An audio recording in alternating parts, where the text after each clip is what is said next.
Good evening, ladies and gentlemen. Good evening. Good evening. It is wonderful to see you all. Thank you for being here.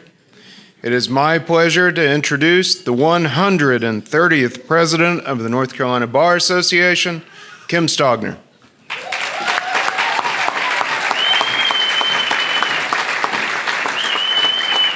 Thank you. Thank you. Good evening, everyone. I am excited to be with all of you this evening as we prepare to celebrate and recognize the numerous achievements of those in our North Carolina legal community. Tonight, we are fortunate to have many of our awardees here with us. Thank you for all that you do to better our profession and our community. Following our awards presentation, we will have the installment of Rob Harrington as the 131st President of the North Carolina Bar Association.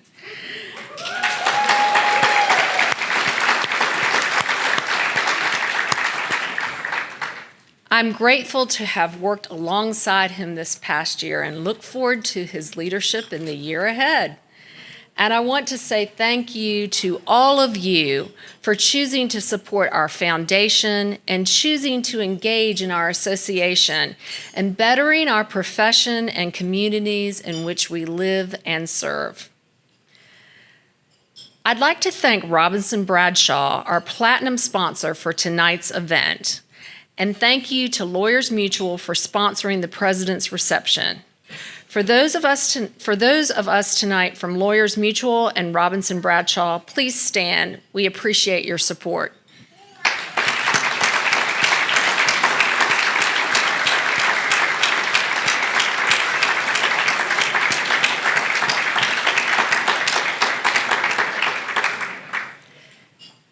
Next, I'd like to recognize North Carolina Supreme Court Chief Justice Paul Newby,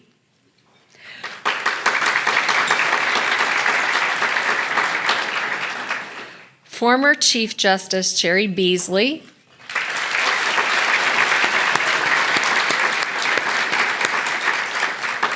former Justice Bob Edmonds,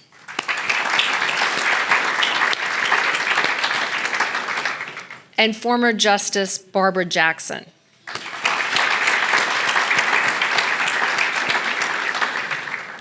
Thank you for being with us tonight.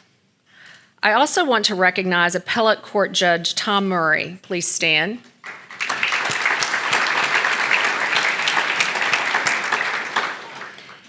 And I want to recognize the Superior and District Court judges. Please stand, all of you who are in the room.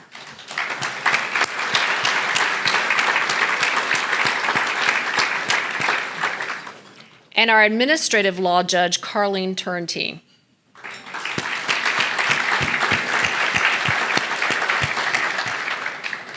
For any other members of the judiciary we didn't call, please stand for recognition.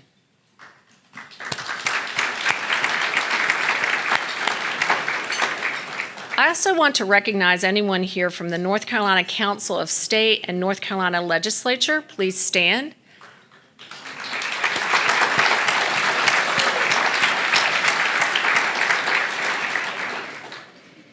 And I'd like to recognize our North Carolina State Bar President, Matt Smith, and our State Bar Executive Director, Peter Bolek.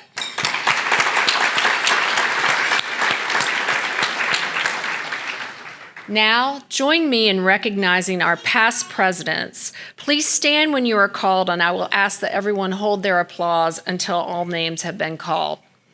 Shelby Benton, Leanne Neese Brown, John Heil, Mark Holt, Larry McDevitt, Karen Coppage McNeil, Betty Quick, Patty Ramser, Hank Van Hoy, Buddy Wester, and finally, our new president-elect, in the event you missed her election at the general session earlier today, Beth Langley. Let's please give a round of applause to all of them.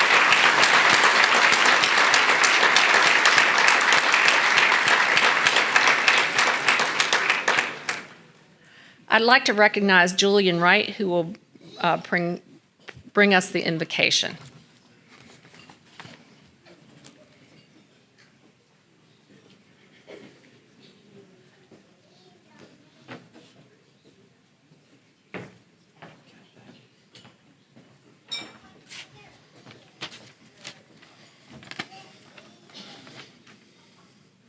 Good evening. Let us take a moment for silence, for reflection, for gratitude. We recognize and hope this evening for the presence of the creating God, the redeeming God, the sustaining God. We are grateful for this place and for this gathering. We appreciate the natural beauty that abounds in and around Asheville and Western North Carolina.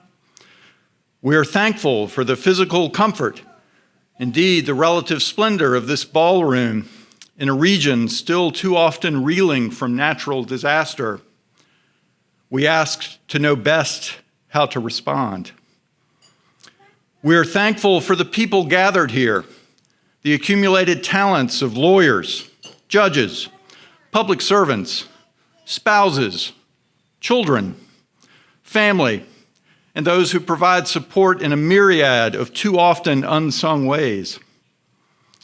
We are thankful on this occasion for cherished traditions that perpetuate what is best among us. We are at the same time wary of thoughtless repetition and hidebound tradition perpetuated in the pursuit of a banal or even beleaguered status quo. For traditions, however, of honor, integrity, and purpose, we are grateful. On this occasion in particular, we are grateful for steadfast service and jobs well done over the past year, while at the same time looking forward, hopefully, to the turning of a page and even greater opportunities going forward. On this occasion of celebration, we also ask for gifts and still more blessings that we hopefully can use for the positive good in North Carolina and beyond.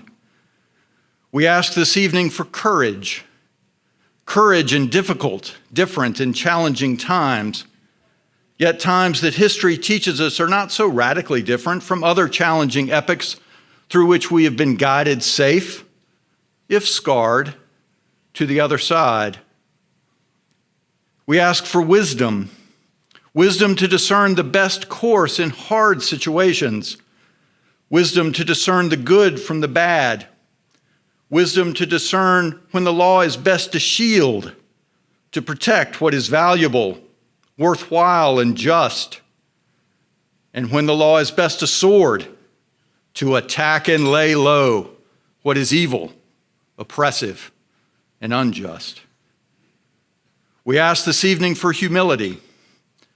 Goodness knows, in a profession where we are paid to give our advice and tell others what to do, it is all too easy to become puffed up and arrogant. Help us to remember to deflate ourselves, at least every so often, and try to avoid the need for others to do it for us in more embarrassing contexts.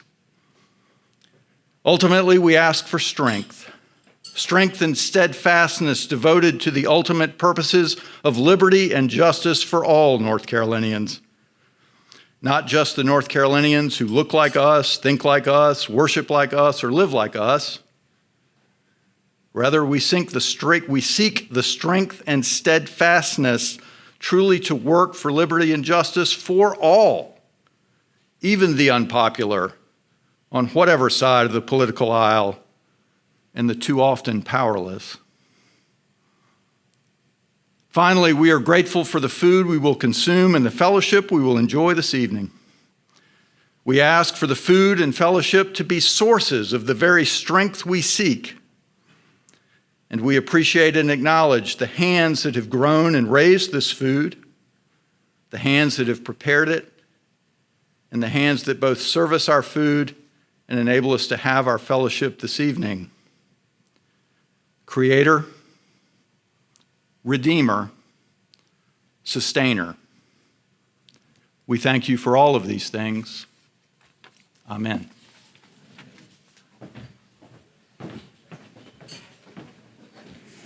Please enjoy your dinner. Our program will begin shortly. If I can have your attention, please, we're going to move to the next portion of the evening. Please continue to enjoy your food, and we will begin the next portion of our evening. Thank you. Kim Stogner.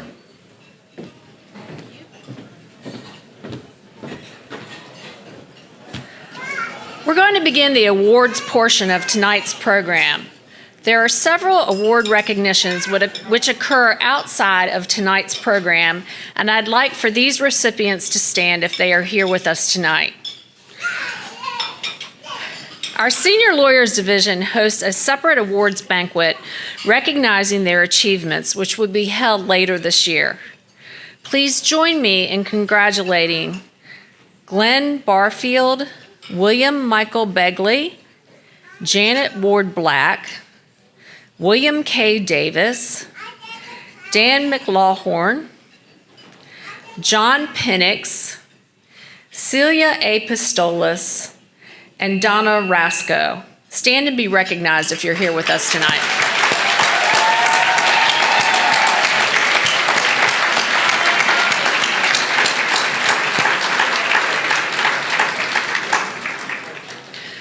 This past Thursday evening, just last night, although it feels like a little while longer than that, we hosted the 10th annual Legal Legends of Color Awards ceremony.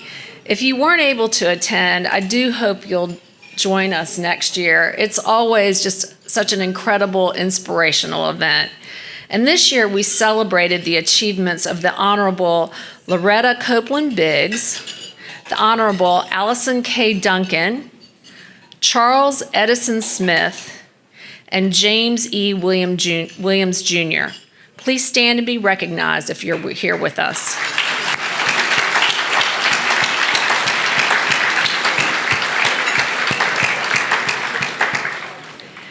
At our business luncheon today, we recognized achievements of our Group Pro Bono Award recipients. The Filling the Justice Gap Award recognizes the efforts of several paralegal division members for their disaster legal services work. Yasmin Gadala, Alicia Mitchell Mercer, Peggy Pardue, Natalie Porter, Katie Riddle, and Rachel Royal. Please stand so that we can recognize you.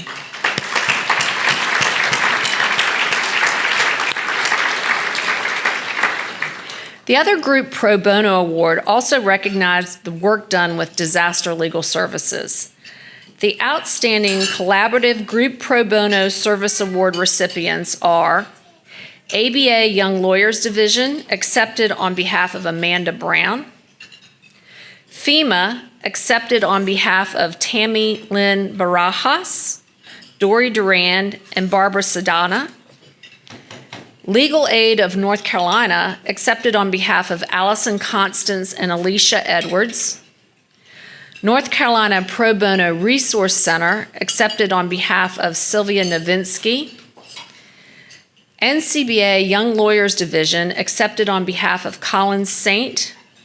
And Pisgah Legal Services, accepted on behalf of Jackie Kiger. Please stand.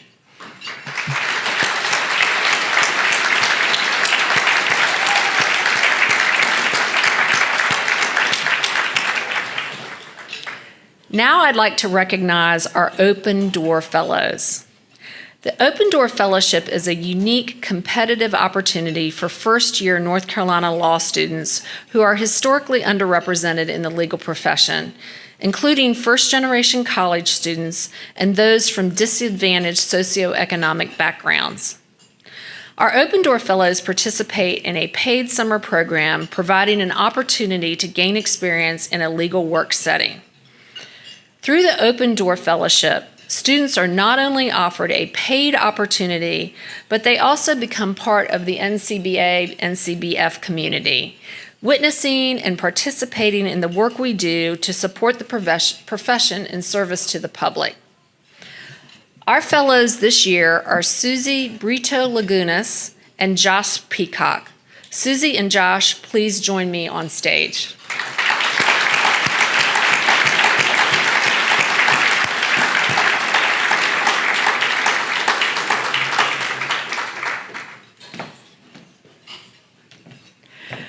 Susie Brito Lagunas is a first-year law student at Campbell University School of Law, where she serves with the Volunteer Income Tax Assistance Pro Bono Program and is a member of the Hispanic Law Student Association, Business Law Association, and Women in Law.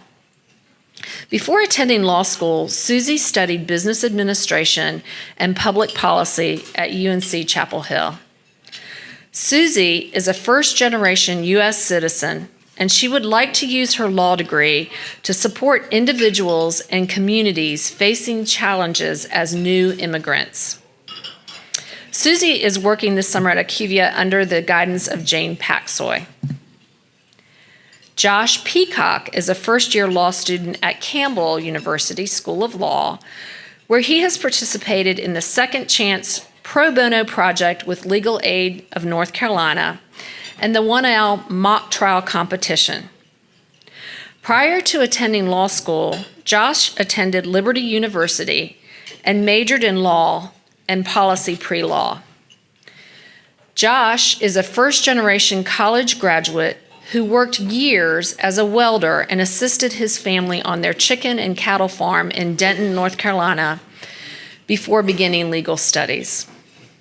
Josh currently resides in Pittsburgh with his wife and 2 young children and is a member of Pleasant Grove Church.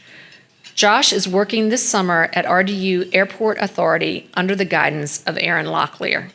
Let's congratulate our new Open Door Fellows.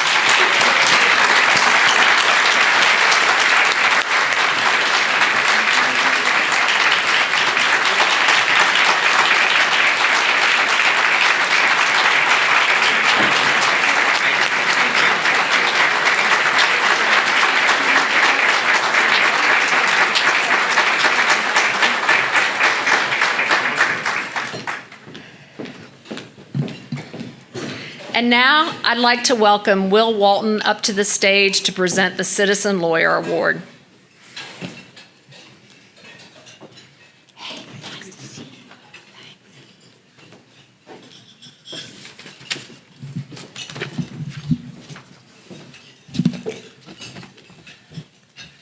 Good evening, everyone. The North Carolina Bar Association Citizen Lawyer Award has been presented since 2007 in recognition of the contributions of citizen lawyers across the state who volunteer their time for worthy civic and community causes, including service to nonprofits and community organizations, public service projects, military and government service, and service to schools or churches. It has been my pleasure to serve as the chair of the Membership Engagement Committee this year. By working with the local bar outreach subcommittee, I've had an opportunity to see what the members of our bar do outside of the practice of law to make North Carolina a better place for its citizens. The recipients today have excelled in contributing to their communities in diverse ways. When I call your name, please proceed to the stage to accept your award. As you walk up, I will briefly denote some of the contributions for which you have been selected, understanding that the service and leadership you have provided is exponentially greater than that which time permits me to mention here today. Please depart from the stage to my right and assemble for a group photo. Our first recipient is John Sella Jr. John is of counsel with Ragsdale Liggett PLLC in Raleigh. He is a certified specialist in estate planning and probate law and counsels clients in trust, estate, business, and related tax planning matters. John brings not only professional excellence to his legal practice, but also a strong sense of purpose to everything he does, whether supporting his church, uplifting local students, or guiding his profession with integrity and generosity. John is a model of quiet leadership, community service, and deep personal commitment. John is an active and dedicated member of White Memorial Presbyterian Church, where he has served as a deacon, Sunday school teacher, usher, confirmation partner, and scout leader. He has also lent his leadership to numerous church committees, including the community service, personnel, and weekly Sunday school committees. Education and youth development have long been central to John's community involvement.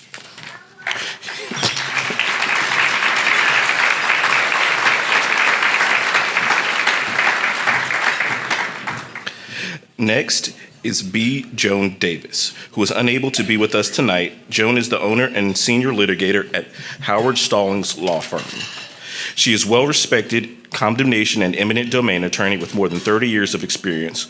Joan has made a lasting impact through her dedication to community service. For more than 15 years, she has been driving force behind Art for Hospice, a 501c3 profit co-founded with her daughter, Emma Strike Davis. The idea was born from a personal experience when Joan's grandmother entered a nursing home. Emma, then 12, saw how her artwork helped brighten her great-grandmother's space and spirit. From that moment, Art for Hospice was born, with a mission to bring student-created artwork to individuals in hospice, hospital, and nursing homes. To date, Art for Hospice has distributed over 6,000 pieces of student art to participating organizations across the globe and has received both national and local recognition for its impact. Joan has played a pivotal role in the creation and growth of the organization, incorporating the nonprofit, serving as its board of trustees and fundraising. In addition, Joan is committed advocate for education. She serves the Board of Trustees for Carey Academy, where she contributes to school governance and long-range planning. She is especially active in the Board of Governance and Equity and Inclusion Committee, working to create an equitable, inclusive environment in which every student can thrive. I'd next like to invite our next recipient, Peter Jurin, to come to the stage. Peter is a trial attorney at Blanco Tackerby Law Firm, bringing over 30 years of litigation experience to his clients. Peter's practice spans various areas, including employment law, construction law, and intellectual property litigation. Peter is dedicated to community service across Winston-Salem and the broader region. A passionate and highly engaged civic leader, Peter has spent decades helping nonprofit and cultural organizations strengthen their missions and expand their impact. Currently, Peter serves on the board of directors for Trellis Supportive Care, a role he has held since 2015, including 2 years as the board chair. He also chairs the Board of Trustees for the University of North Carolina School of the Arts, where he worked closely with the Chancellor on institutional priorities and strategic planning. From 2015 to 2021, he also served on the foundation board, including a term as a chair. Peter's dedication to the arts and cultural sector is long-standing. From 1996 to 2002, when he chaired the board of the Little Theater of Winston-Salem, leading the organization through pivotal moments in strategic change, and the Piedmont Chamber Singers. In addition, he served on the board of the Southeast Center for Contemporary Art from 2015 to 2018, where he provided counsel on infrastructure and capital needs. His leadership roles include chairing the boards of Habitat for Humanity for Forsyth County and Leadership Winston-Salem. His earlier community service, including chairing the Board of Trustees at Maple Springs United Methodist Church, where he helped with property acquisition and lease negotiations.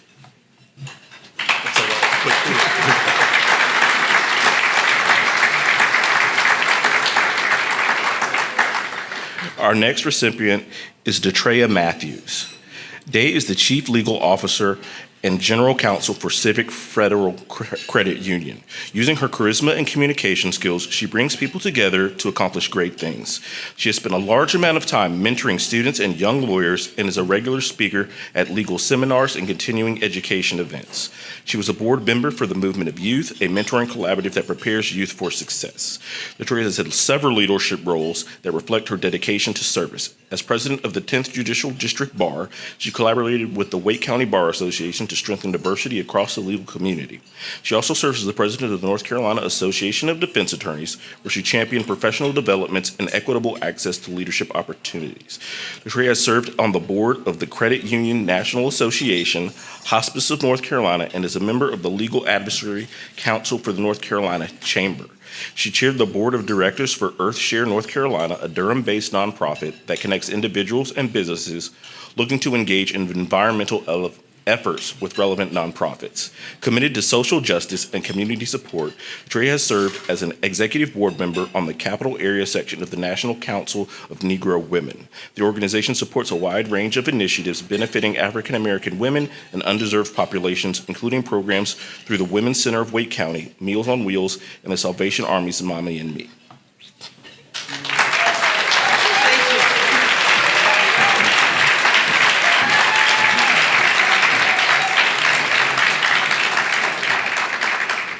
Our next Citizen Lawyer Award recipient is Maureen Murray. Unfortunately, she is unable to attend this evening.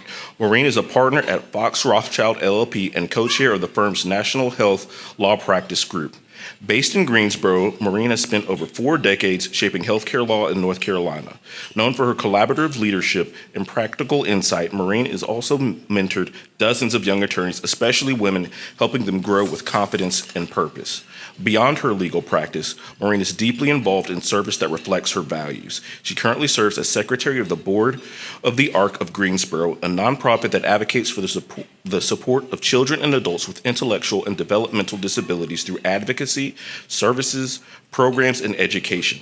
Inspired in part by her experience as a parent of a daughter with disabilities, Maureen has played a crucial role in guiding the organization's mission through fundraising efforts. She is also a former member of Horsepower Therapeutic Learning Center, a nonprofit that offers equine-assisted activities to individuals with physical and cognitive challenges. Her leadership helped the organization grow to its programming to provide individuals a safe place to experience the healing power of horses. Maureen's community service spans decades and includes PTA and PTSO leadership at several Guilford County schools, where she championed new initiatives to improve student engagement, secure resources, and support educational awareness. She's received honors such as the McIvers PTSA Volunteer Award and the Bundrick King Community Spirit Award for her dedication. Our next citizen lawyer is Meredith Nicholson. Meredith Nicholson is a founding member of Nicholson Farm Law, a woman-owned firm established in 2009 that champions family law, LGBT law, estate planning, and criminal defense. Beyond her practice, Meredith is a tireless contributor to the legal and broader community. She currently serves as the State Bar Counselor and Director for the 16th Judicial Bar District and the Durham County Bar Association, where she helps to create a vibrant, supportive, and professional community for her fellow lawyers. She is also a past president of the Durham Orange Women Attorneys Chapter of the North Carolina Association of Women Attorneys. Meredith is a dedicated educator. She has a guest lectured on domestic violence defense at North Carolina Central University School of Law and was invited to train attorneys and judges in Mexico through a National Institute for Trial Advocacy program. Fluent in Spanish, she has provided outreach on LGBT and criminal defense issues to Hispanic communities via radio, television, and public forums. Meredith's community service extends to the arts and healthcare. She serves as on the board of the Common Women Chorus, a diverse LGBTQAI+ centered musical ensemble dedicated to equity, inclusion, and cultural enrichment through music.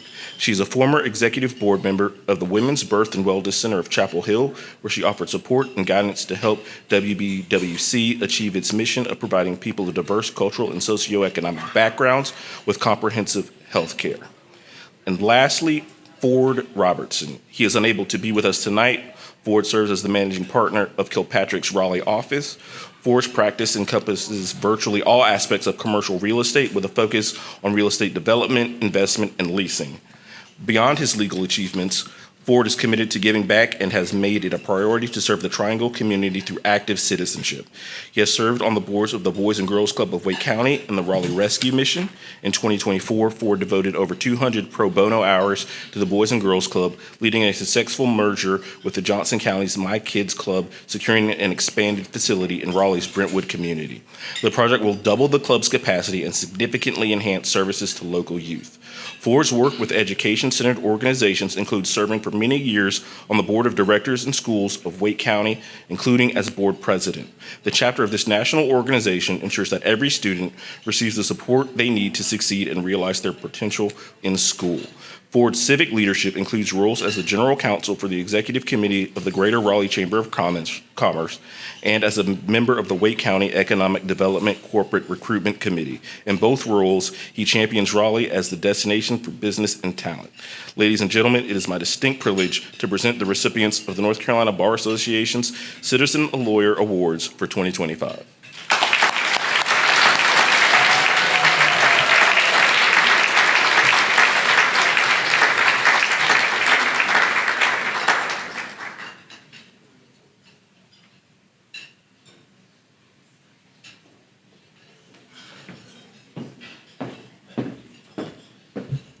Good evening, everyone. My name's Alexa Whiteside. I am the immediate past chair of the Sports and Entertainment Law section, and most importantly, the co-chair of the Pro Bono section, alongside Allison Constance. Each year, the awards subcommittee of the NCBA Pro Bono Committee has the privilege to review NCBA Pro Bono Award nominations and select the annual honorees. Every year, this is a rewarding experience to learn about the exceptional pro bono work happening across the state. We are very pleased to share with you this year's slate of individuals who are being honored with NCBA Pro Bono Awards.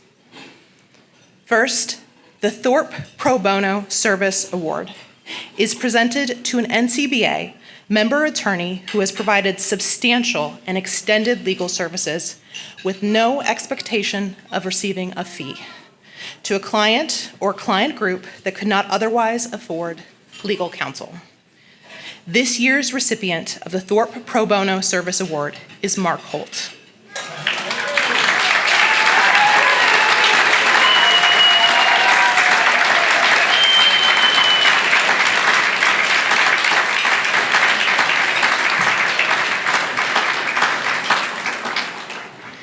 Mark Holt has spent over 35 years representing individuals and families in negligence cases across North Carolina. A respected leader in the legal community, he has served as president of both the North Carolina Bar Association and the North Carolina Bar Foundation, as well as state chair of the American College of Trial Lawyers. Today, Mark devotes his legal expertise to public service through pro bono work with the North Carolina Bar Foundation. Since 2022, Mark has volunteered with numerous NCBF programs, including disaster legal services in counties across Western North Carolina, name change clinics in urban centers like Durham and Charlotte, and Wills for Heroes and Wills for Teachers clinics in over a dozen counties. He also contributes his time to statewide programs such as For All Lawyers on Call, North Carolina Free Legal Answers, and the Housing Stability Project. Beyond the foundation, Mark has volunteered with the NC Pro Bono Resource Center's Driver's License Restoration Program and regularly partners with Pisgah Legal Services and Legal Aid of North Carolina to assist with their disaster clinics. While Mark's commitment to pro bono service cannot be overstated, he also has a knack for bringing others along in service. Mark mentors law students through his clinic work and has also presented the keynote address at the annual NCBA Pro Bono Kickoff meeting, inspiring other bar leaders into pro bono service and leading by example. Congratulations, Mark, on this well-deserved honor.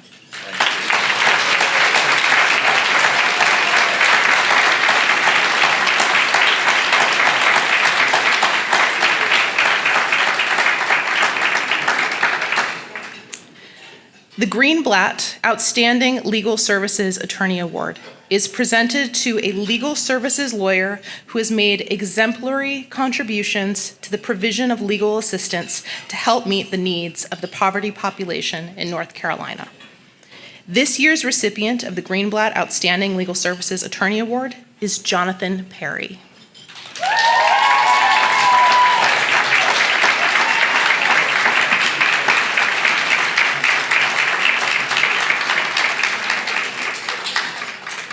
Jonathan Perry holds dual roles as the managing attorney of Legal Aid of North Carolina's Foothills office in Morganton, North Carolina, and as the Western Regional Manager. He received his JD from Elon University School of Law in 2010 and has over a decade of experience serving clients in Western North Carolina.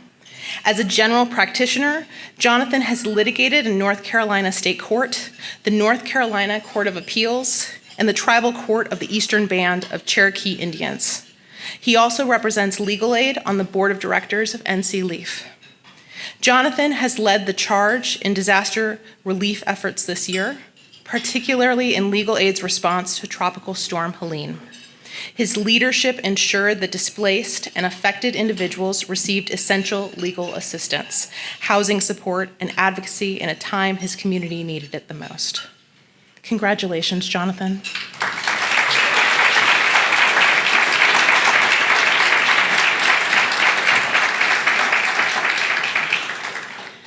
The Younger Lawyer Pro Bono Service Award is presented by the NCBA Young Lawyers Division to a YLD member who has demonstrated a significant commitment to pro bono service by providing exemplary legal services that increased access to justice on behalf of persons of limited means and/or charitable groups or organizations.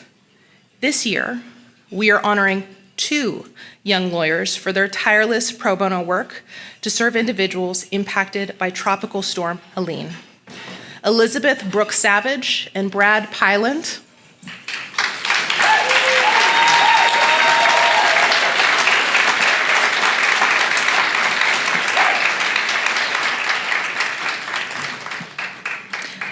Elizabeth Brooks Savage practices workers' compensation and construction litigation as an associate attorney with Wilson, Jones, Carter, and Baxley, PA in Raleigh, North Carolina. Previously, she served as Assistant General Counsel for the North Carolina Department of Public Safety, where she provided legal counsel on emergency management and disaster recovery. Her work included compliance, contracts, grants, risk management, and public health-related legal issues, helping to strengthen safety and well-being across the state.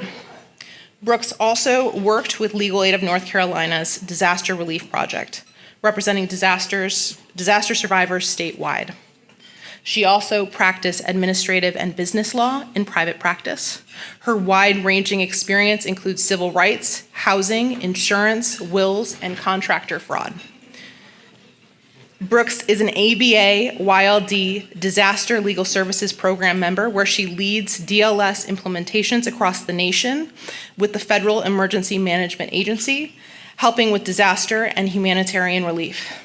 At the state level, Brooks co-chairs the NCBA YLD's Disaster Legal Services Committee, co-chairs the NCBA YLD Diversity, Equity, Inclusion, and Belonging Committee, is the ABA YLD District 9 representative for the NCBA YLD, is a North Carolina Bar Foundation Open Door Fellowship Committee member, and is a volunteer for the North Carolina Lawyers for Entrepreneurs Assistance and For All Lawyers on Call programs. Brad Pyland serves as Assistant General Counsel with the North Carolina Department of Public Safety, where he advises on natural disaster-related issues. Before his work at NCDPS, he worked at Legal Aid of North Carolina as a member of the Disaster Relief Project. In that role, he advised individuals and community organizations in seeking recovery, assistance, and guidance. Since 2019, he has been a member of the NCBA YLD Disaster Legal Services Committee. In his role as co-chair of the DLS Committee in Helene, he coordinates and provides support to volunteer attorneys, as well as provides on-the-ground advice in impacted communities. Congratulations, Brooks and Brad.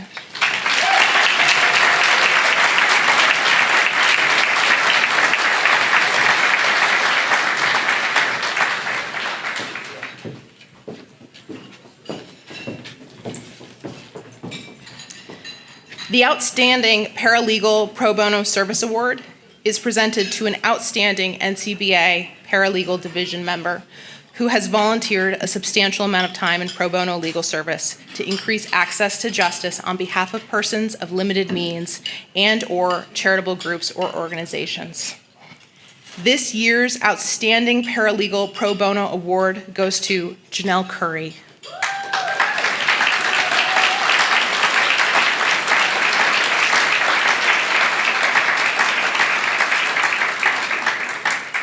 Janelle earned her Bachelor of Science degree from North Carolina Central University in Criminal Justice and then earned her Master of Public Administration from North Carolina Central University.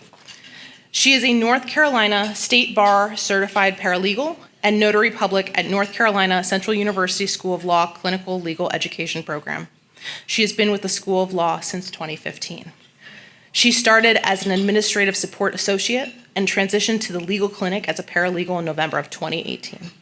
She has been supporting the clinical directors in the areas of intellectual property, criminal defense, juvenile law, family law, civil litigation, and veterans law since 2018. She also supports the Pro Bono Clinic in various projects, such as the Elder Law Project, where students prepare wills and advance directives for seniors by serving as a notary public. Thank you for your commitment to pro bono, and congratulations, Janelle.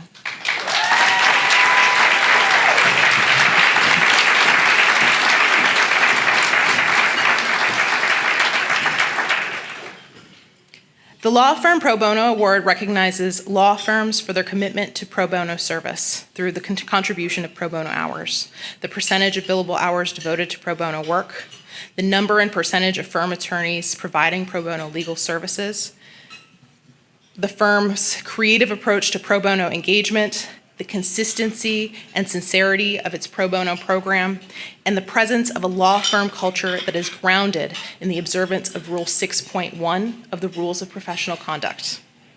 This year, we honor two categories of firms: small and medium law firm and large law firm. The recipient of this year's Small and Medium Law Firm Pro Bono Award is Sneed and Stearns, being accepted by Anna Stearns.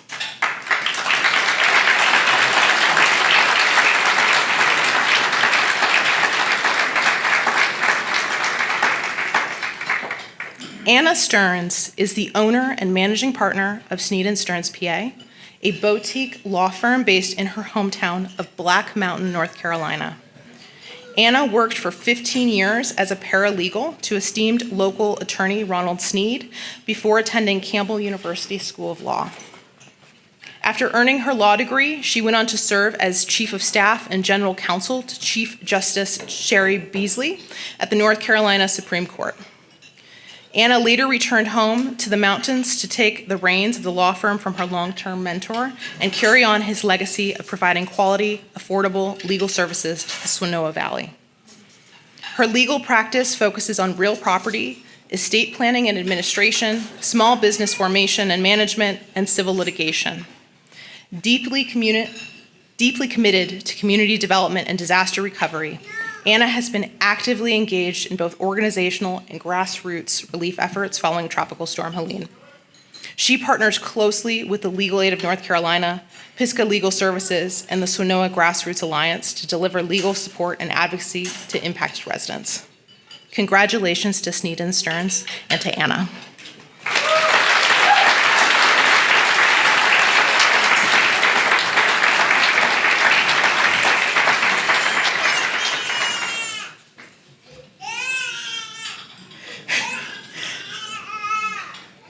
The recipient of this year's Law Firm Pro Bono Award for a large law firm is Robinson Bradshaw. Robinson Bradshaw provides pro bono services to individuals and organizations that assist underserved populations, including matters referred to by Legal Aid of North Carolina, the North Carolina Justice Center, Charlotte Center for Legal Advocacy, Charlotte Legal Initiative to Mobilize Businesses, aka CLIMB, and the Council for Children's Rights. Lawyers at the firm also provide pro bono assistance to charitable nonprofit organizations in the community. While the firm is well known for its pro bono service, two attorneys stand out in their commitment to pro bono. Ethan White advises and represents clients in complex civil disputes at Robinson Bradshaw. He maintains diverse practices, including contract disputes, trade secret litigation, and employment issues, and has experience throughout the litigation process, including preliminary motions, discovery, dispositive motions, and appeals. Ethan White has made pro bono service a meaningful and consistent part of his legal career at Robinson Bradshaw. His work has advanced tenants' rights statewide, including a notable victory in the North Carolina Supreme Court. In 2024, Ethan dedicated 144 hours to representing Mona Lisa Danzy in a complex housing dispute in Mecklenburg County. He helped secure a trial court judgment in Danzy's favor, resulting in over $29,000 in damages for violations related to unfair rental practices and unsafe housing conditions. His dedication and advocacy continue to have a tangible impact on the lives of vulnerable North Carolinians. Julian Wright is an employment attorney at Robinson Bradshaw. He provides counseling and litigation guidance to employers and executives around the country and assists clients with disputes over breaches of contract, shareholder rights, business valuations, landlord-tenant issues, unfair competition, and securities matters. Julian also represents clients in SEC, DOL, and other government investigations, and he is a certified Superior Court mediator. Julian H. Wright Jr. has woven pro bono service into the very fabric of his distinguished legal career. As both a leading business litigator and Robinson Bradshaw's director of pro bono services, Julian has championed justice for clients ranging from death row inmates to evicted tenants in substandard housing. His work includes securing the vacating of a decades-old death sentence, winning a $550,000 settlement for displaced Lake Arbor tenants, and advocating for victims of discrimination and harassment. With a commitment as deep as it is broad, Julian's decades of service reflect a profound dedication to equity, compassion, and the transformative power of the law. Congratulations to Robinson Bradshaw, and thank you to Ethan and Julian for your dedication to pro bono in your practice.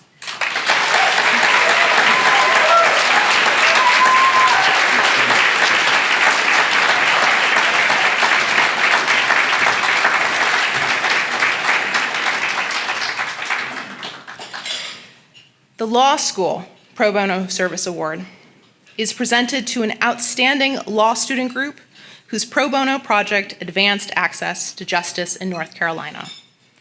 This year's award is presented to the Civil Justice Clinic at Duke University School of Law.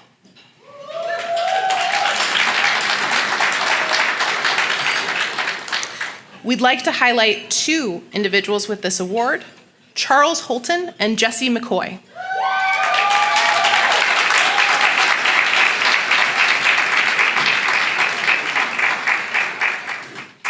Charles Holton served as founding director of Duke Law School's Civil Justice Clinic, in which he taught a seminar, mentored students in basic civil litigation skills, and oversaw their handling of actual cases for clients who are not able to obtain adequate representation in the civil justice system in close collaboration with lawyers from Legal Aid of North Carolina.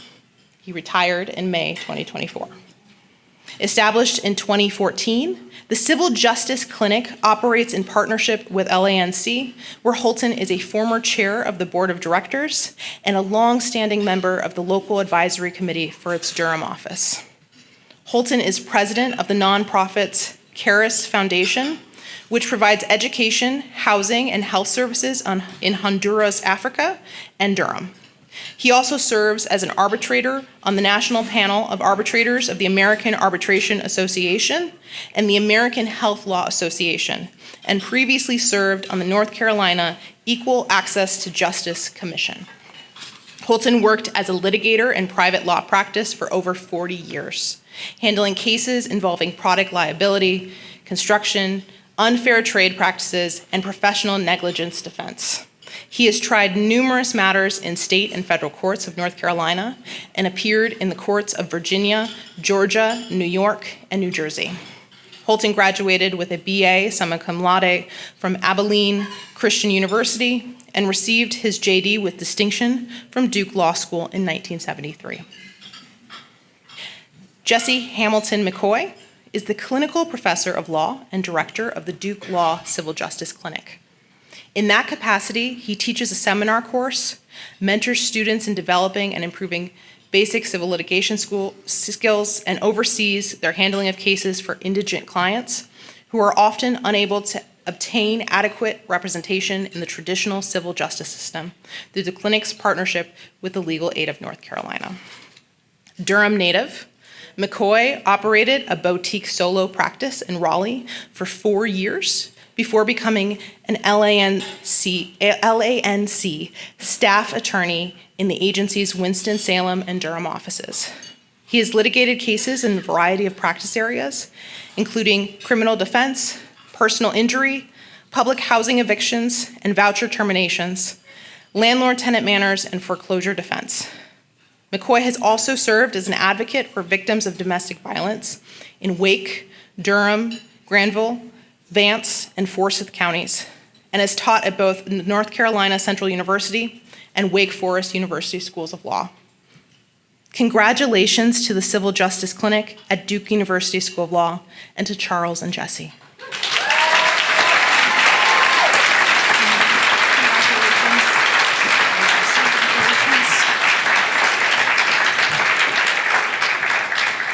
Next, Colin Saint will be coming up.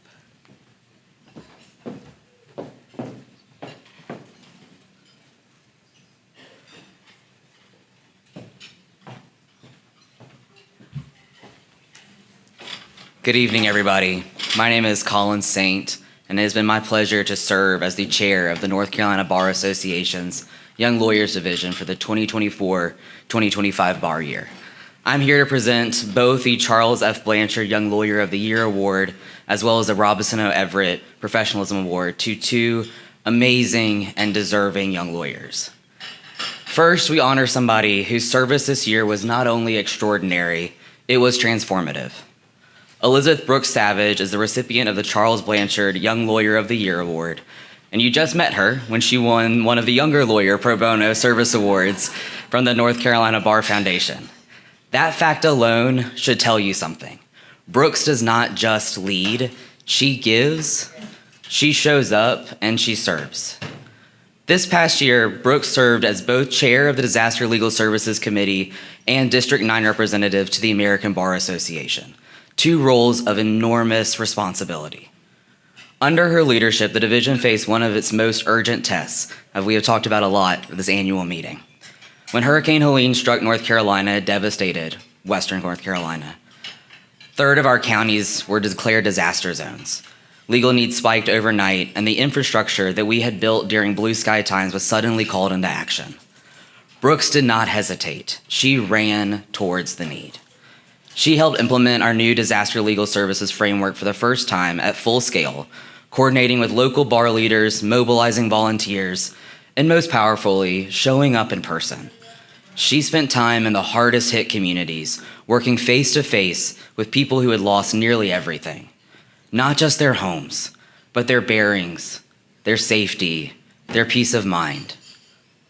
And in those places, where trust in lawyers is often hard won, people trusted Brooks. Because she didn't just offer legal advice, she brought presence and care and hope. Brooks helped people find their sense of home again. Because of her leadership, North Carolina's Disaster Legal Services Program is now seen as a national model, and Brooks was recognized by the ABA with a Star of the Quarter award. But far more powerful than any title or trophy are the hundreds of people's lives that were studied by her work. Brooks's impact, though, extends far beyond disaster response. Long before this year, Brooks was already a leader in creating space for belonging in our profession. She launched a campaign to recognize diverse heritage months and holidays across the NCBA, bringing visibility, dignity, and celebration to identities that too often go unseen. That campaign has now been adopted as a permanent project by the NCBA. She's also helping build something that hasn't existed before, a home within our bar for attorneys with disabilities and their allies, a space like our Minorities in Profession and Sexual Orientation Gender Identity Committees, where connection, advocacy, and leadership can grow. Brooks understands that inclusion is not a trend. It is a professional responsibility, and she's lived that truth in every part of her work, from high-impact projects to quiet moments of support and care. Even in the midst of crises and deadlines, Brooks has shown us that lawyer well-being matters. She helped organize animal-assisted interventions for lawyers, a simple but meaningful reminder that we are humans first, that we must care for each other while we serve others. Brooks, your service is not performative. It is personal. It is lived, it is sustained, and it is deeply felt by the people that you have helped, your clients, your colleagues, and communities alike. You have changed lives, you have built systems, and you have done it all with humility, clarity, and quiet resolve. Your legacy is going to outlast any storm. It is woven into this division, this bar association, this profession, and into the very fiber of the great North State. It is my deep honor to present you with the Charles Blanchard Young Lawyer of the Year Award and to celebrate your recognition as NCBA's Young Lawyer Pro Bono Award recipient. Thank you for showing us what it looks like to lead with compassion and to serve with your whole heart. Congratulations, Brooks.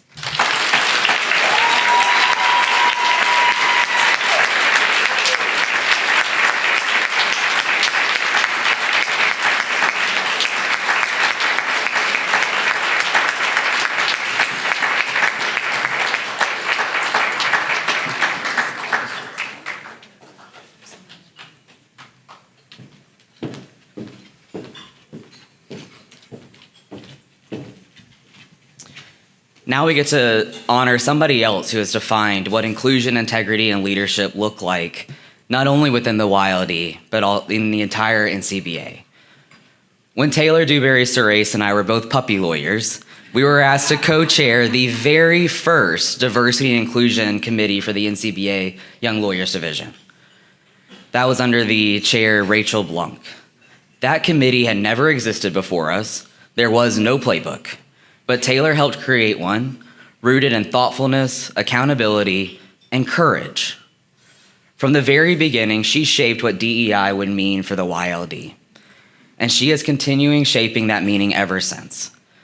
This evening, we recognize Taylor with the Robert O. Everett Professionalism Award.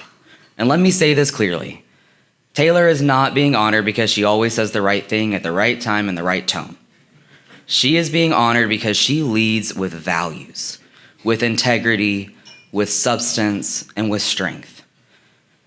In our profession, we sometimes confuse civility with professionalism. Civility is about looking nice, playing nice, not upsetting anyone. Professionalism is about doing what's right, even when it is hard, even when it is unpopular, even when it is uncomfortable. Civility asks us to keep the peace. Professionalism asks us to keep our integrity. And that is what Taylor does over and over and over again. As chair of the Foundation and Development Committee for the YLD, Taylor led the launch of the Chesley Chris Justice Fund, honoring our friend's legacy by creating opportunities for future lawyers from underrepresented backgrounds. That fund now powers the Open Door Fellowship. Taylor did not just support this idea, she did all of the work to bring it to life.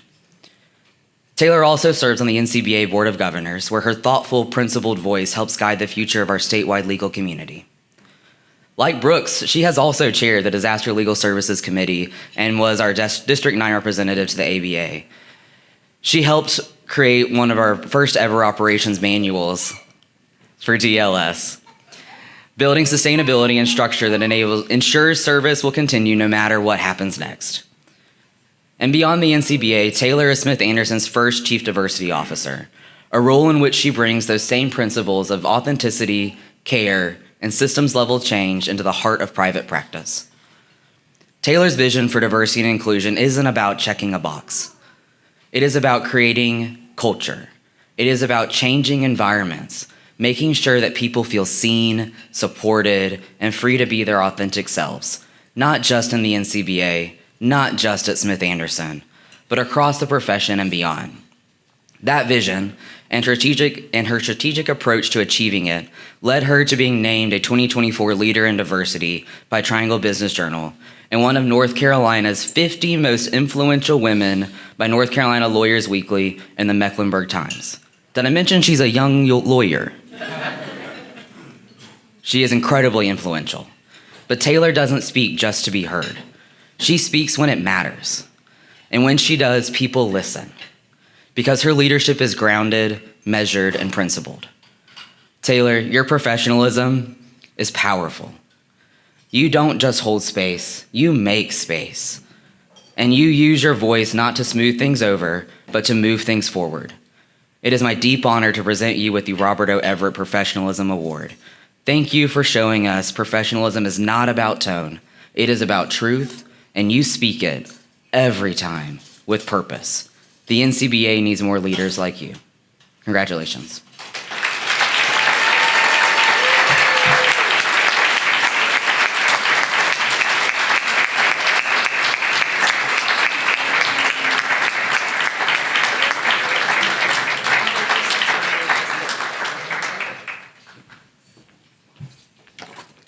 I couldn't figure out what was next in the script, so I'm not sure who's coming next.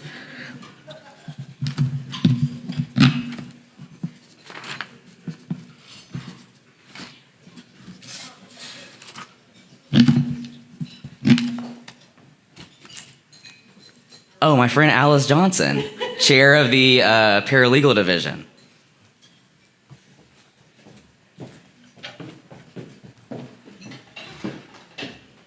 Good evening, everyone. My name is Alice Johnson. I am the outgoing chair for the North Carolina Bar Association Paralegal Division. It is my honor to present the 2025 Distinguished Paralegal Award to an exceptional individual, Melissa Missy Donovan. Melissa Donovan, or Missy as everyone calls her, has been a paralegal with the law firm of Cranfield Sumner for more than 21 years. During this time, Missy has demonstrated an exceptional level of skill, leadership, particularly in the field of appellate law. Her knowledge and experience in navigating complex appellate procedures makes her an invaluable asset to her firm and the broader legal community. Missy is a leader and a mentor at Cranfield and is always willing to assist colleagues and share her insights to strengthen the profession. It is not uncommon for attorneys, paralegals, and legal assistants to seek Missy's guidance. I'm sorry, my script is gone.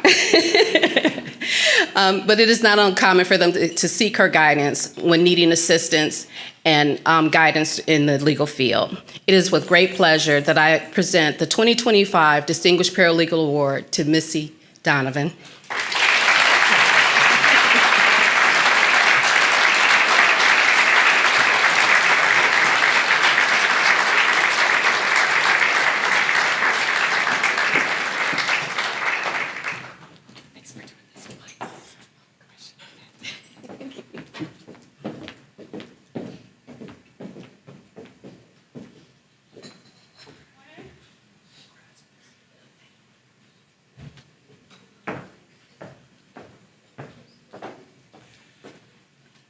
Good evening. I am Jay Tillman, and I served as chair of the Professionalism Committee for the 2024-2025 bar year. As a former Navy captain, it is my pleasure this evening to give an order to a former Army colonel. Kirk Warner, front and center.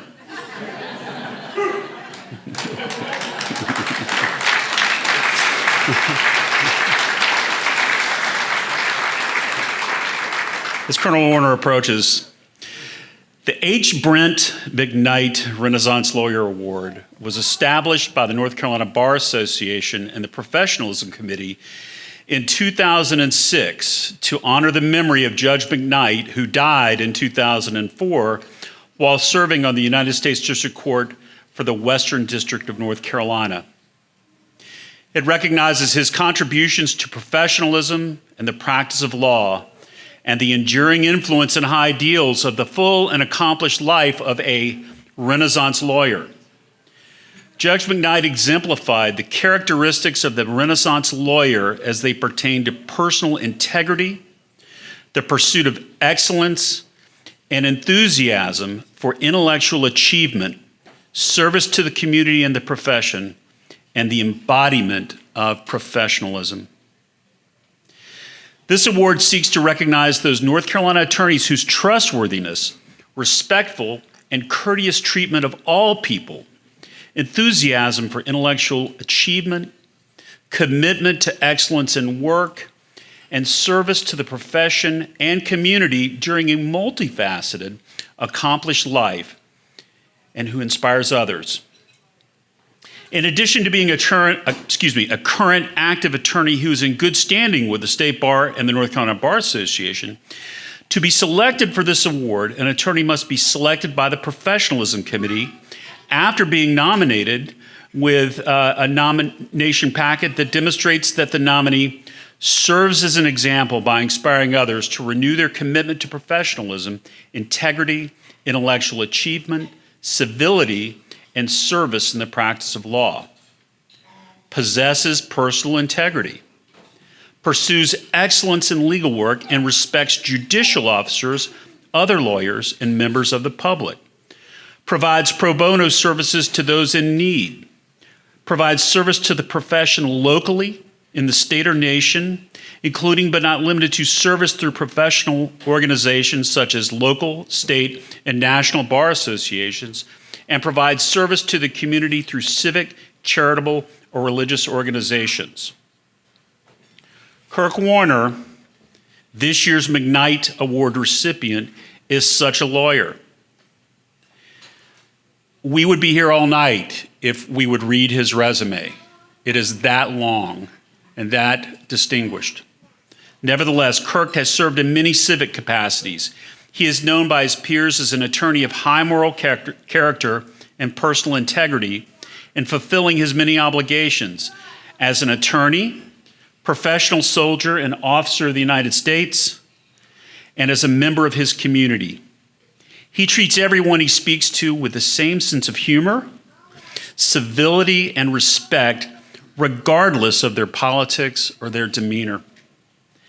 I know this personally because I worked with Kirk on a case when I was a baby lawyer.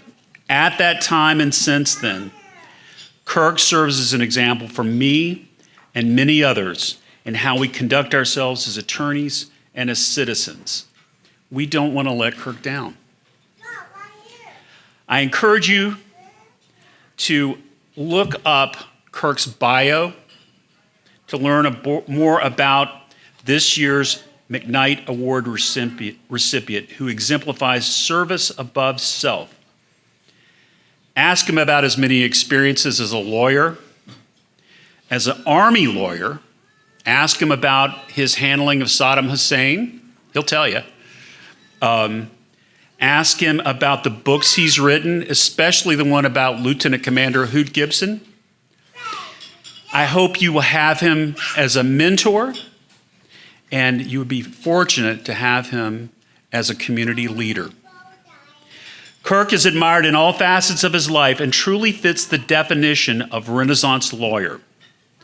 Please join me in congratulating a great lawyer and citizen, Kirk Warner.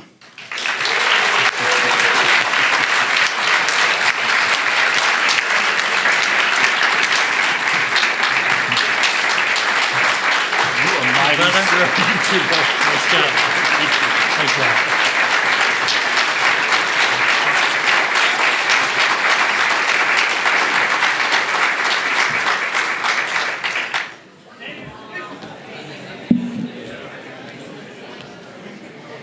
Let's give one more round of applause for all of tonight's award recipients.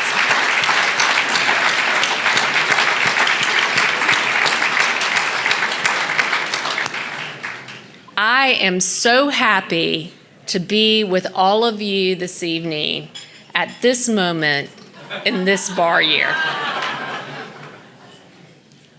Everyone has experiences in life where expectations for a plan or event result in a very different outcome.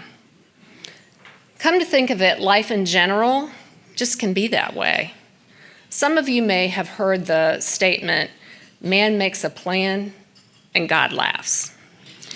Case in point, at this gathering last year, I stated that in the upcoming bar year, we would focus on creating and adopting comprehensive strategy for the association and foundation to ensure that these organizations continue to effectively serve the needs of our members and the people of the state of North Carolina. However, unexpected events redirected our priorities, and though that important work was accomplished, our focus rested instead on immediate and strong action. So much for my plan. None of us could have foreseen that last September, 1/3 of our state would suffer the dramatic impact of Hurricane Helene. Nor did we anticipate that North Carolina's primary legal service providers for low-income individuals and their families would experience funding losses at a level requiring substantial reductions in their operations. In the midst of these very difficult challenges, it has been my privilege to observe how our members have rallied to serve.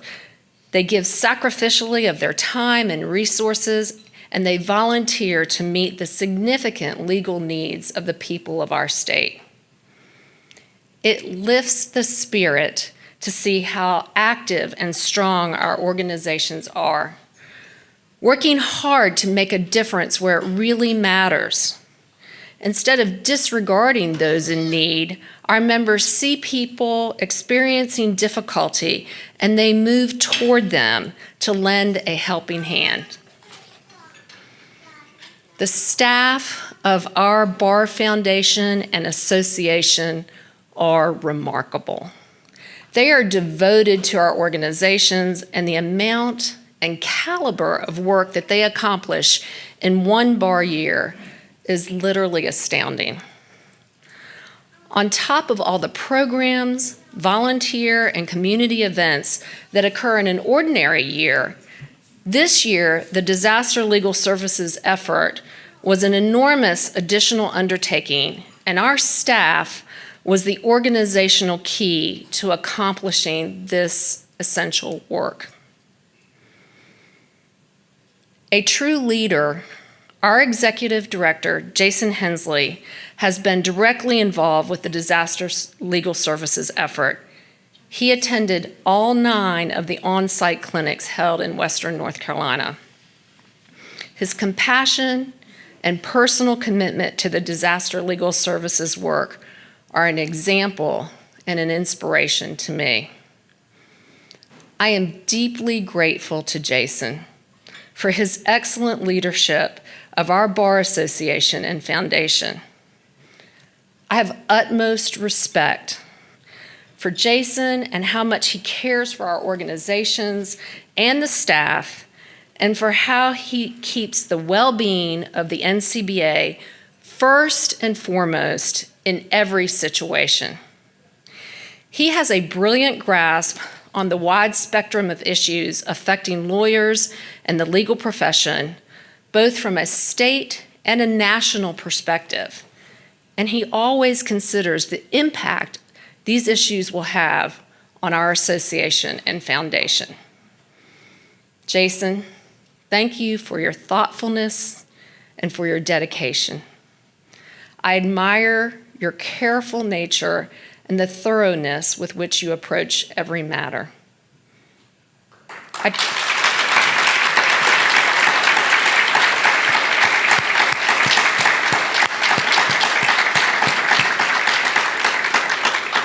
I want you to know I truly appreciate you. Sometimes in life, the unexpected means adversity, as in the case with a horrible natural disaster like Hurricane Helene. Then there are other times in life when the unexpected means opportunity, as in the case of my newfound friendship with Rob Harrington. For example, this time last year, Rob was just my acquaintance, but today I am happy to call him my dear friend. Working with Rob as president-elect during this bar year has been enjoyable and rewarding.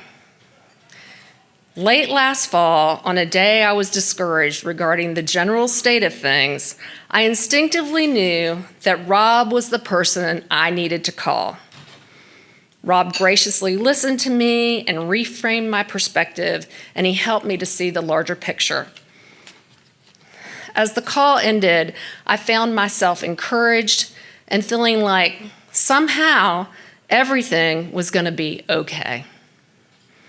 When I consider the unexpected events that may lie ahead during the upcoming bar year, I am confident Rob Harrington is ideally qualified to serve as president at this moment in the life of the NCBA.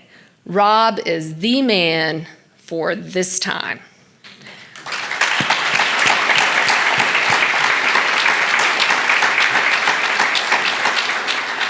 Rob brings to this leadership role his own rich life experiences, his astute legal mind, his sharp litigation skills, and his wisdom, good humor, and impeccable character.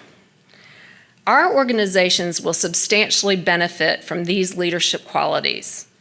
Despite the headwinds and unexpected challenges that I am sure will come, I am encouraged to know that with Rob at the helm, somehow everything is going to be okay.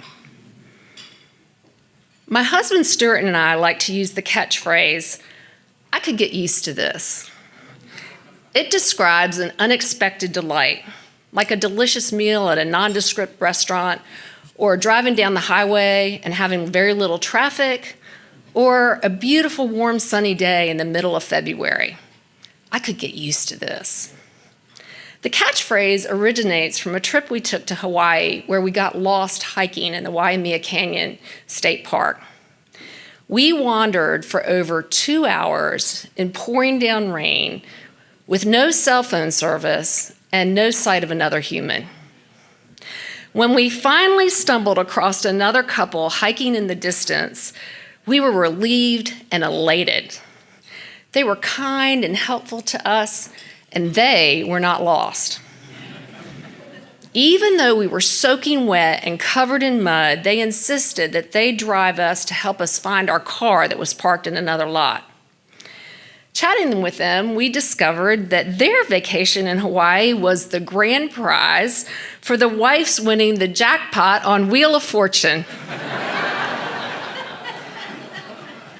And as we were saying our goodbyes, Stuart asked what the phrase was that the wife had guessed to win the jackpot, and she replied, "I could get used to this." When people are enduring perhaps their greatest hour of need in their lives, and members of our Bar Association and Foundation willingly wade in to try and make life a little better for them, the thought comes to mind, I could get used to this.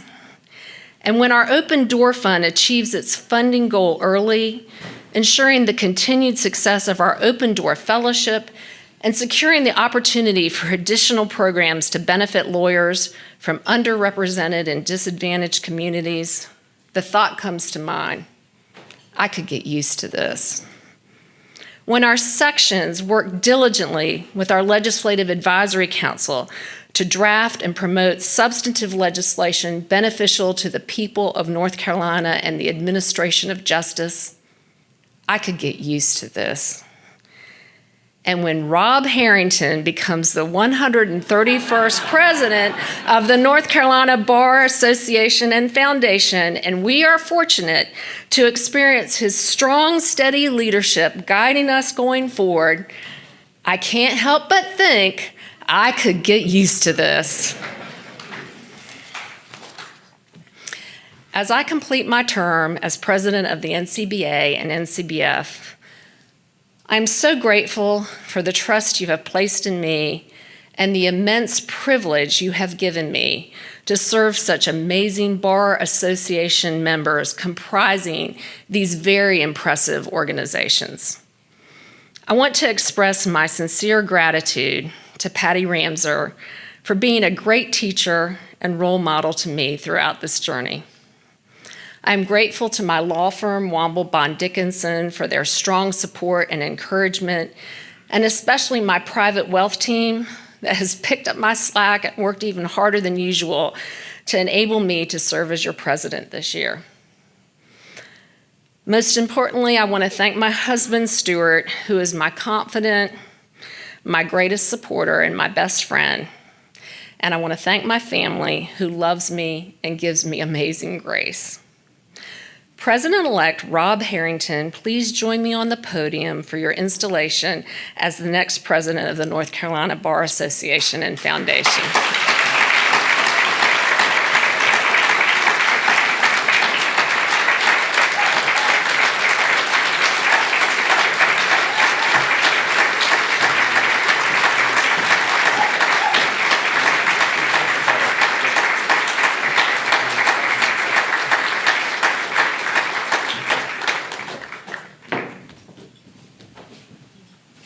It's certainly my privilege to administer this oath. Since 1776, our first state constitution, we've required the administration of an oath for public service. Why? It's an opportunity to say before we the people and before God that we're going to always do what is just and right and fair under every circumstance. Now it's my privilege to administer the oath. Do you, Robert Evans Harrington, solemnly swear to uphold the Constitution of the United States? I do. And do you also solemnly swear to uphold the Constitution of the State of North Carolina, not inconsistent therewith? I do. And do you also solemnly swear to discharge the responsibilities of the presidency of the North Carolina Bar Association to the best of your ability, so help you God? I do, so help me God. Congratulations. Thanks for your willingness to serve. Congratulations.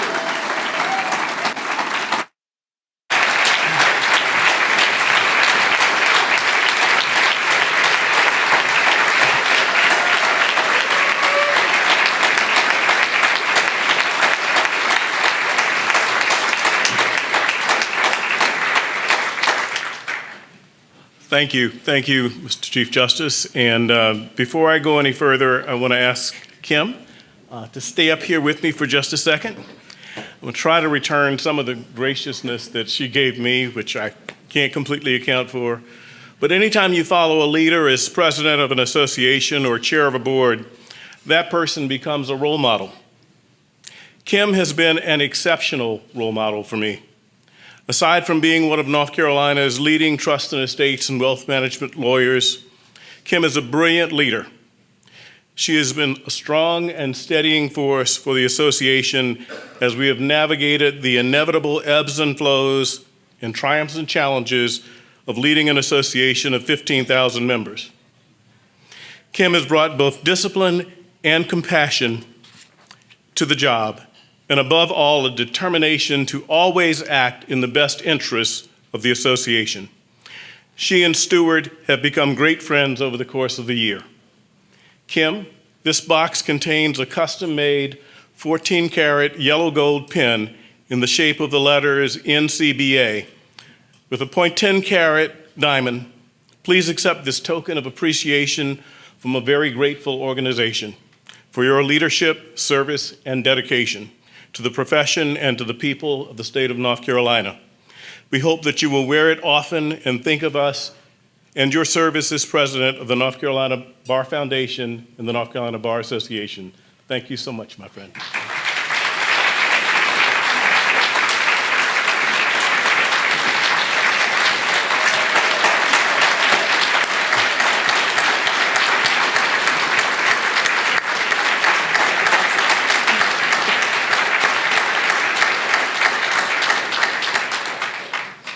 Thank you, Kim.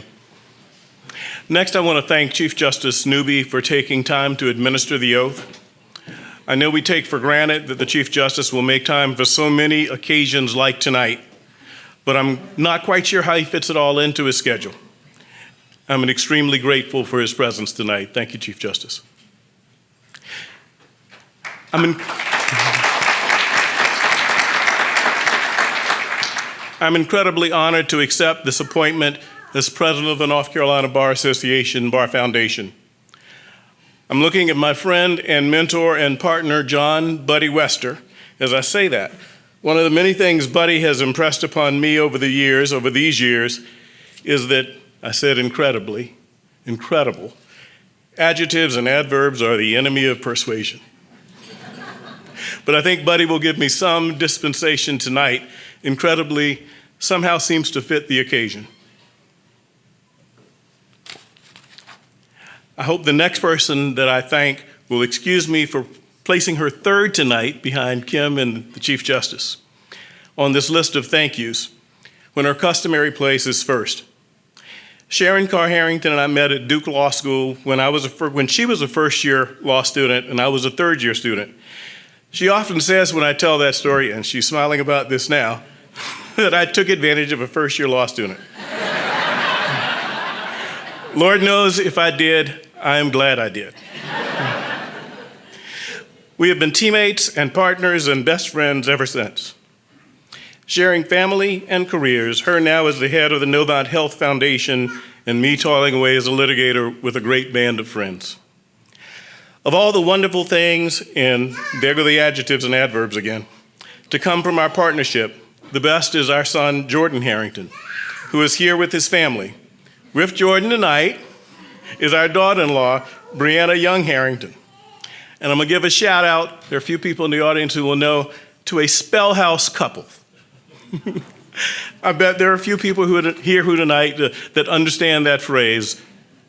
I know Jordan and Brianna do. Jordan graduated from Morehouse College in Atlanta, and Brianna from Spelman, just across the way. Brianna went on to earn an engineering degree at Georgia Tech, and Jordan went on to earn a master's in public administration at North Carolina Central University. Everyone knows this. Go Eagles.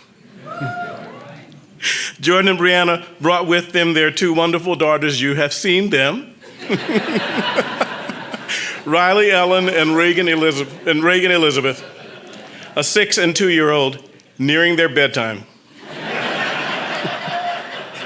When I think about the things that I and we want to achieve in this new bar year, and any of the things that I want us to accomplish in the rest of our careers, I think about them.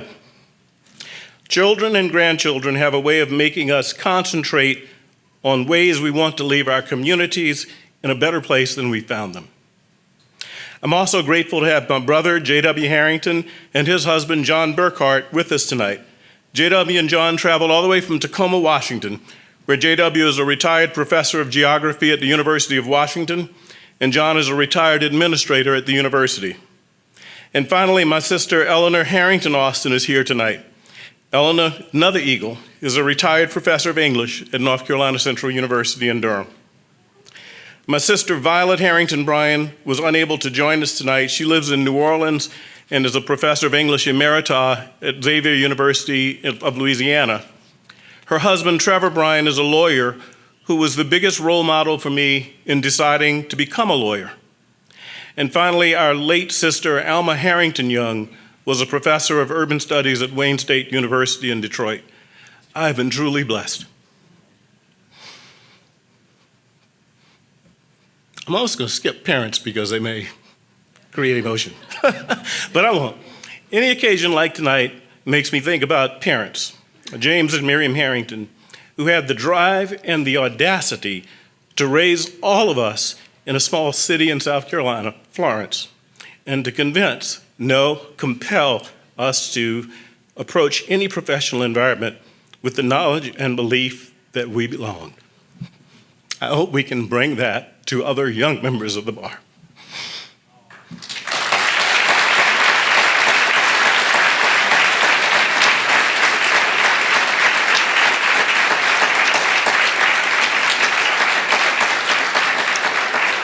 Okay, I'm better now. I can't let this moment pass without saying a special word or a few words of thanks to my colleagues at Robinson Bradshaw. By my count earlier, there were at least 25 members of the firm who made the trip from Charlotte or from Raleigh or from Chapel Hill for tonight's dinner. I appreciate the support from each and every one of you. I especially appreciate the support I've received over the past year from my managing partner, Alan Robertson, who I know is out there somewhere. I told Alan when he seconded my nomination last year that I would need his support and no small amount of forbearance when I took on this role. And he has been there for me throughout this year, and I appreciate it. I feel very fortunate to follow in the path of my partner's buddy, a past president of the association and foundation, and Bob Sink, who is also here tonight with Caroline Sink, and Mark Merritt, both of whom served as presidents of the North Carolina State Bar, and more generally to benefit from the legacy of pillars of the North Carolina Bar, including Russell Robinson, Bob Bradshaw, Robin Henson, Ward McKeithen, and Richard Vinroot, who, by the way, is responsible for getting Coach Roy Williams here today. I'm forever grateful to all of you. Now, let me say a few words about the association. I think we take for granted what we have with the North Carolina Bar Association because, for all of us, it has simply always been here. The association has endured for 127 years through all kinds of changes in the bar and its surroundings. Today, the association stands at 15,000 members strong, including lawyers, law students, and paralegals. As Kim said in her acceptance speech last year, interactions with bar associations from around the country show that our association is the gold standard in terms of its ability and track record of supporting the careers of our legal professionals. We're not only the premier organization for legal professionals in North Carolina, but one of the premier organizations for legal professionals across the country. That has not happened by accident. It's a result of sustained effort by our members and our staff. The staff starts with Jason. Jason, we're at it again. This is Kim and me teaming up on you. He's nodding his head. All right. Where should I begin? Jason wakes up in the morning and he goes to bed at night thinking about the Bar Association and the Bar Foundation, the staff and the membership. Somehow he manages to keep his finger on the pulse, not only of all that is going on inside our two organizations, but also on the pulses of the many organizations with which we interact. Other legal membership organizations, including the Advocates for Justice and the Association of Defense Lawyers, the North Carolina Legislature, legal aid organizations, the North Carolina State Bar, and other state bar associations. Jason, like Kim, I appreciate you and all that you do. And I'm proud of all that you do for the association and for our foundation and for legal professionals across our state.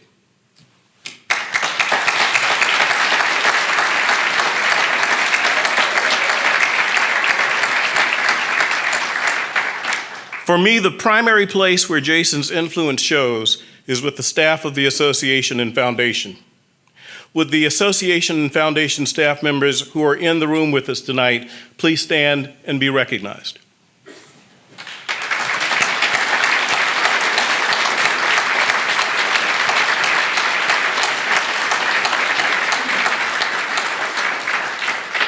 This group makes it all work, and they do so with talent, energy, and dedication. We're fortunate to have each and every staff member. Because of Jason and the other members of the association and foundation staff, we are able to deliver first-in-class support for our divisions, our sections, our committees, some of the best CLE programs in the country, practice management support for members and firms, legal improvement efforts with our legislature, and philanthropic and pro bono opportunities through the foundation. Perhaps most important, and this will be a theme of our next year if I can have my way, we provide a space for legal professionals to support each other. I want to call out two things about this past year, and Kim touched on this. This year, Mother Nature provided her own challenges, especially to residents here in Western North Carolina. The foundation, with the help of member volunteers and in partnership with our great friends from Legal Aid of North Carolina and Pisgah Legal Services, held 9 legal clinics providing advice on insurance, property rights, construction issues, and small business continuation, and more, and providing a willing ear and shoulder for residents to lean on. Jason, by the way, attended every one of the 9. Also this year, the foundation celebrated, and we've talked about this, an important milestone. A few years ago, the foundation established the Open Door Fund and Fellowship to demonstrate our ongoing commitment to address inequalities in access to legal services and participation in the legal profession experienced by historically excluded or disadvantaged individuals and communities in our state. A key goal then was to raise $1 million to endow the fellowship. Through the generosity of our members, so many represented here tonight, and supporters and the hard work of our volunteers, the foundation achieved that $1 million goal this year. I'd like to recognize in particular past presidents Karen McNeil and Mark Holt, and I know they're here for leading that effort so brilliantly. Finally, I should say a few words about the coming year. It's at once exciting and challenging. The new bar year promises great challenges and opportunities. The association is 126 years old. We have been here before, we will be here again.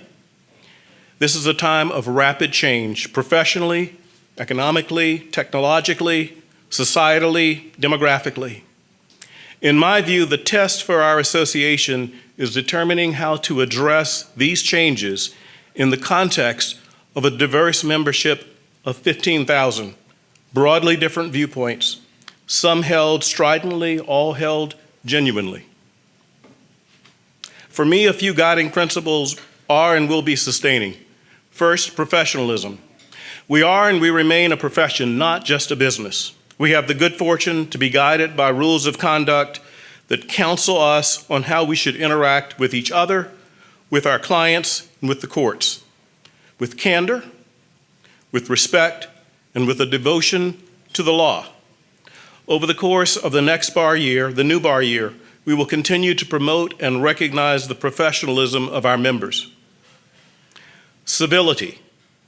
We are all advocates. We fight for our clients, and sometimes we fight for our viewpoints. And at our best, we do so with a healthy and heartening respect for, and even curiosity about the perspective of others. Acknowledgement of the importance of individual well-being. Most of us, hopefully all of us in this room, love what we do. At least on most days, we love what we do. But some of our days are more challenging than others. We have times of stress, professionally and personally.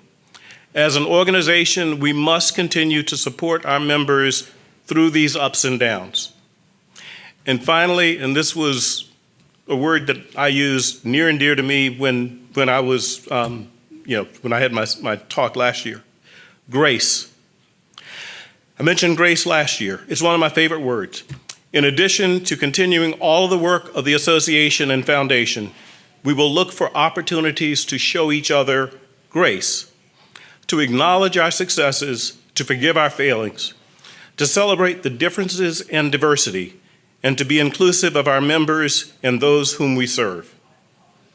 Being asked to serve as president of the association and the foundation is the biggest professional honor of my career, and I look forward to serving both organizations and all of our members next year.